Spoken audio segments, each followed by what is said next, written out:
अस्सलामुअलैकुम एवरीवन। तो आज हम करने वाले हैं material noun and abstract noun. As you know well कि हमने प्रीवियस वीडियो में कर लिया था काइंड्स ऑफ नाउन के 3 पार्ट्स कवर कर लिए थे। That was proper noun, common noun and collective noun.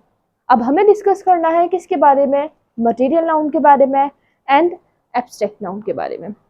Material का मीनिंग ही क्या है? यानी जो भी चीज इवन बनी हुई है, मैटर की, सब्सटेंस की, किसी भी चीज की। जैसे लेट्स सपोज कि कोई ट्री है, अब क्या लिया हमने? वुड लिया, एंड देन वो किसी न किसी मैटर का बना है।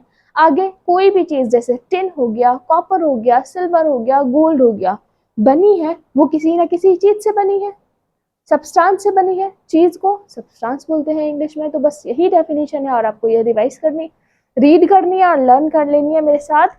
अ material noun denotes the matter और substance of which things are made.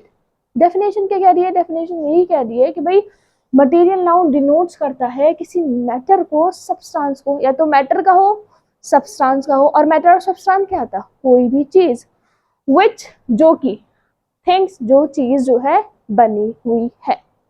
मैंने आपको बता दिया कोई भी चीज इवन अगर किसी सब्सटेंस की बनी है तो वो क्या कहलाएगी? मैटर। और वो कौन सी वाली नाउन कहलाएगी? That is material noun. तो क्या करना है? एग्जाम्पल को देखना है और अंडरलाइन करना है। Gold is yellow. अब ये जो गोल्ड है मैटर है, किसी न किसी चीज से बना है, तो गोल्ड हमारा क्या हो गया?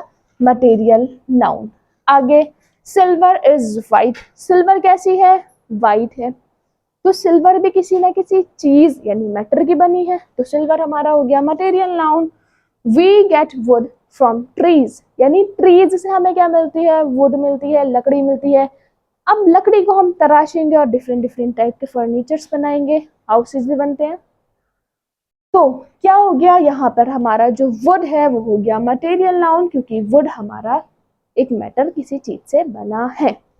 लास्ट देखो, copper is a useful material. Useful material है और कॉपर बता ही दिया भाई ये मैटर है, कोई चीज है जो बनी हुई है। तो कॉपर हमारा हो गया that is material noun. Material noun हमने पढ़ लिया क्या? जब इवन कोई भी चीज अगर किसी मैटर की बनी होगी तो उसको बोलेंगे मटेरियल नाउन। मैटर क्या? मैटर कोई भी चीज, चीज को बोलेंगे मैटर। सेकंड देखेंगे एब्स्ट्रैक्ट नाउन। और एब्स्ट्रैक्ट नाउन के बारे में हमें लोअर क्लासेस में पढ़ाया भी जाता है। उसको ना देखा जा सकता है, ना स्मेल किया जा सकता है और ना टेस्ट किया जा सकता है, सिर्फ परखा यानी एग्जामिन किया जा सकता है। जैसे ईमानदारी, वफादारी, इनको ना चखा जा सकता है, ना सूंघा जा सकता है और ना इवन आईज से नहीं देखा जा सकता। इनको एग्जामिन किया जा सकता है जब आप किसी के साथ इवन रहते हैं। तो बस एब्स्ट्रैक्ट नाउन भी वही है। अब क्या लिखा है? लिखा है abstract noun is usually the name of a quality.